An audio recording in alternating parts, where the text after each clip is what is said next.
Okay, we'll get started. We'd like to welcome Kurt Kitayama into the interview room, our 2023 Arnold Palmer Invitational presented by MasterCard Champion. Kurt, what a performance you put on out there. What a field that was, competition coming in. Just talk a little bit about what it means to get your first PGA Tour victory and to do it here at Arnold Palmer's place. It's pretty amazing. And, you know, just to get your first one, I think, is an unbelievable thing. And lucky enough to have it at a very special place. So that's, you know, a bonus. You move up to number 6 in the FedEx Cup standings. Just talk a little bit about how this changes your goals going forward this season. You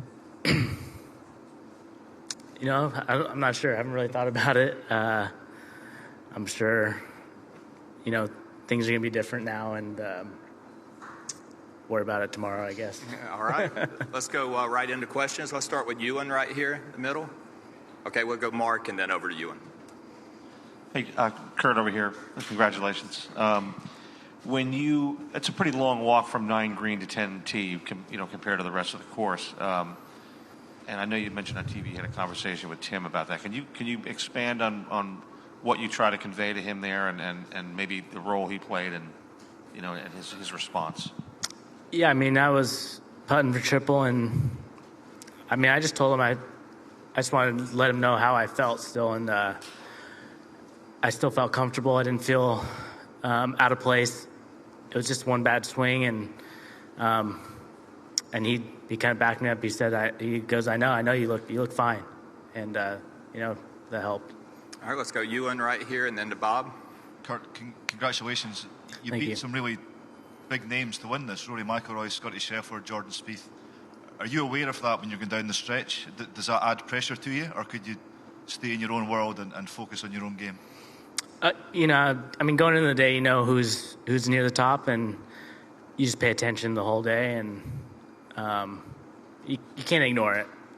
You got to know where you're at, and you know who's there, and you know, just embrace the whole situation, I guess. All right, let's go over to Bob on the right, and then to Jeff. Yes.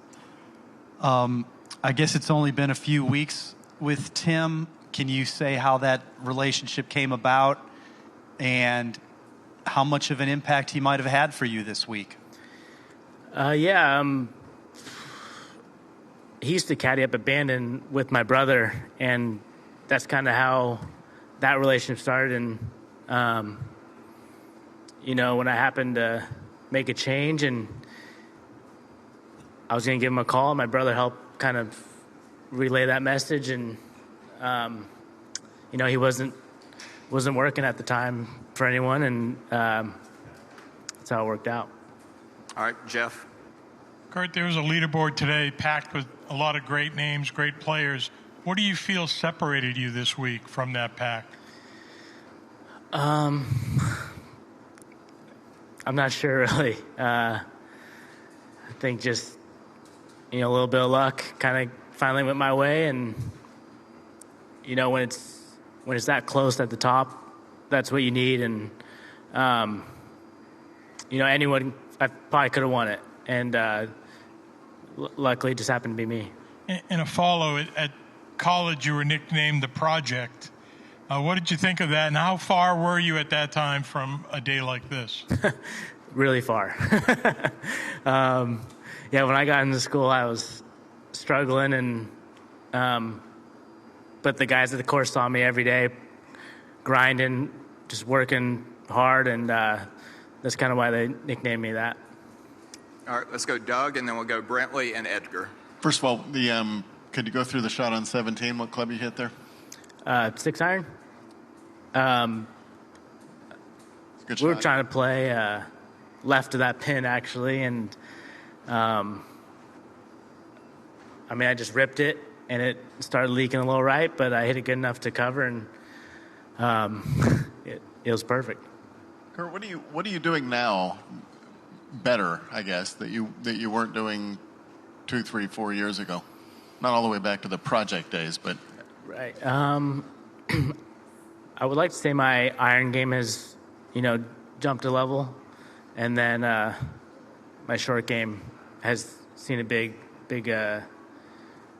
level of increase, like how I've been kind of managing myself around the greens. I'm not sure. I think just finding those little successes around the world and, making it out here, putting myself in contention. You start to really believe in yourself that you belong out here. All right, let's go Brentley in the middle, and then Edgar. Have you always believed that you belong out here, or when did that flip? Switch flip? Probably not. Right when I got out of college, I struggled, and I don't know. It's been hard, and I don't know. You just keep grinding away, and you just keep building the level of confidence to finally feel like I belong out here. All right, let's go Edgar, and then Espen and Holly. What's J.C. Deacon done for your game? I mean, he's done a lot of things great. And when I lost my Corn Ferry card, he stepped in and, I was lost. And he's come in and helped me, so much. And, I wouldn't be here without him. I know it's a courtesy to let the victor tap in. I mean, that thing was hanging on the edge. I mean, you could have dropped it in the cup. What was going on there? I mean, were you nervous, like, setting it there? I thought I was going to set it, and it was going to just roll in. It was that close. But it made it a lot easier. All right, let's get Espen and Holly, and then we'll move over to Adam. Congrats, Kurt. Just wondering about the battle with Victor out there. I mean, you were both struggling at times. He made it a double on 8, you made a triple on 9, but just you both managed to fight back. Just curious about the dynamic between you guys throughout the day. Yeah, I mean, he got off to a little rough start, and then I had a fumble there on 9, and next thing you know, we're both felt like way behind, and then he makes a couple birdies in the middle of the back 9, and we look up at the leaderboard, and we're right there. So it's I don't know, it's just a tough day, both of us grinding it out. All right, let's go to Holly in the back.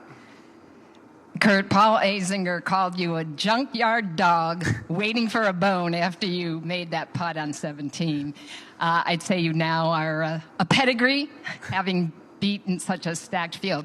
Curious, have you ever practiced or thought in your mind that you'd have that long a lag putt on 18 to win a tournament like this? And how nervous were you? Probably not that long. You probably practiced the 5 to 10 footers for the win, and I was definitely nervous and just tried to focus on speed, and that was it, and try and, blank everything out besides that. And you smiled, it seemed obviously with relief when it hung on the lip. And then I noticed that a wave of emotion came over you. Was there a moment there where you were able to sort of exhale and realize what had happened? Yeah, when I marked it and walked over to Tim, and just like a big sigh of relief, really, that this was really happening. All right, let's go right here, Adam, and then we'll go over to Taylor. Kurt, I heard you say that you realized you were walking too fast, and so you slowed down. Can you tell me when you felt that and when you started slowing down? It happened middle of the back 9 somewhere, or near the end, and then right off 18T, I felt like I was just walking super fast, and I was like, slow down. I mean, JC was on the putting green earlier, and he said, just relax and just make sure to take some deep breaths and, walk slow. And so I thought of that, and I was able to recognize it, luckily, and just kind of calm down. When you, struggled to get KFT status and then ended up going off to Asia Tour, was there ever a point where you thought this day might not happen for you? Not really. I mean, I don't know. When you're there, you kind of think about progressing over there, and then, I played well in Asia and then progressed over to Europe, played well there, and, got off to a great start there and had my, mindset on playing on the PGA Tour. So just a different route, but with the end goal always being here. All right, let's go over here to Taylor and then Evan. All right, so we learned from Xander a few days ago that your nickname is Quadzilla. Just wanted to get your thoughts on that, and then do you have any nicknames for him? Unfortunately, I don't have any nicknames for him, but I'm going to have to come up with some. And he actually took one of them from JJ Spawn. He texted me, he was all mad that he stole it. But, just funny. We have a good relationship, and he messes around with me and gives me crap all the time. All right, let's go Evan and then Jeff. Kurt, 2 questions, if I may. Do you think that playing in Europe and Asia sort of toughened you up as a professional golfer? Yeah, absolutely. It's a different experience for sure. You just travel to, every different country. You're dealing with logistics, food, the culture, language. So like outside of golf, it's difficult if you don't have someone there helping you. And I think that just helps you grow as a person. And, when you get into situations like this, you can, there's tougher things.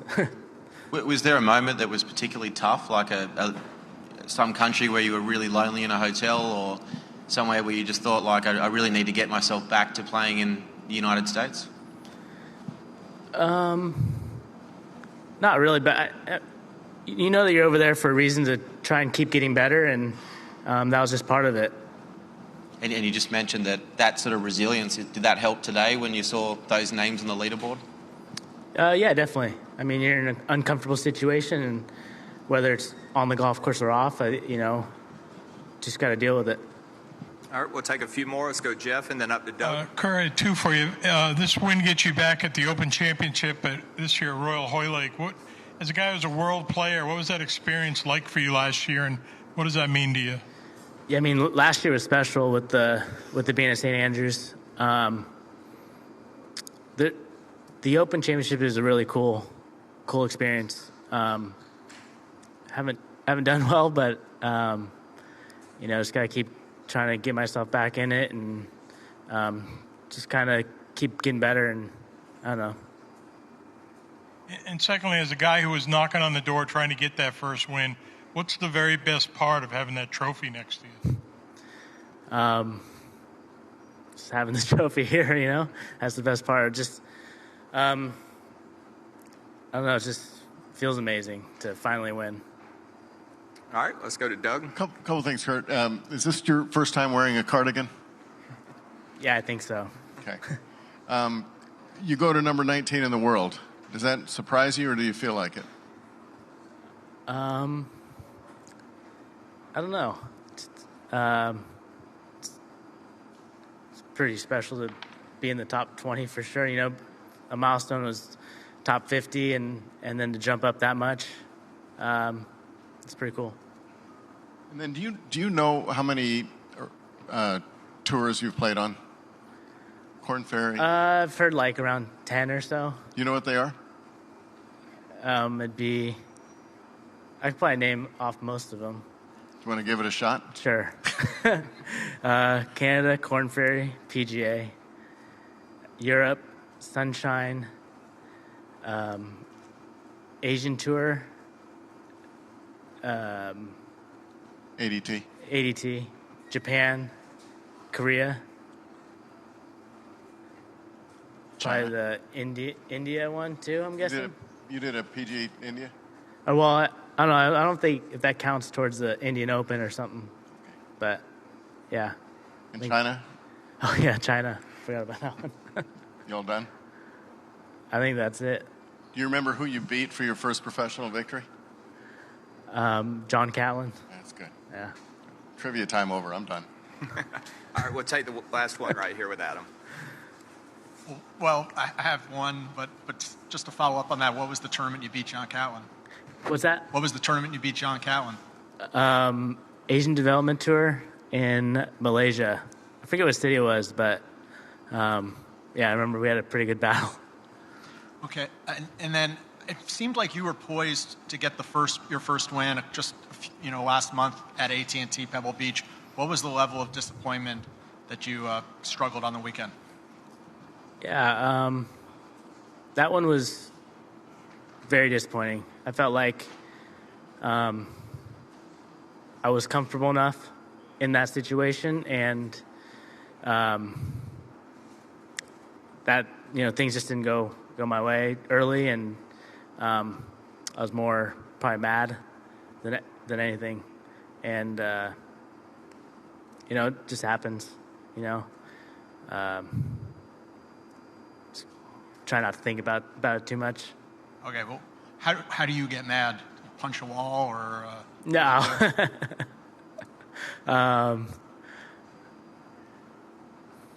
Like internally, you're fuming, really. Yeah. All right, one more, Doug. Kurt, you don't seem. It's amazing, and I'm sure you're excited beyond belief. You don't seem overwhelmed by the moment with that big silver thing next to you, and you didn't look the least bit overwhelmed, out of bounds shots or not, during the course of the play. Where does that come from? And is that an accurate observation that you are rivaling Dustin in terms of pulse right now?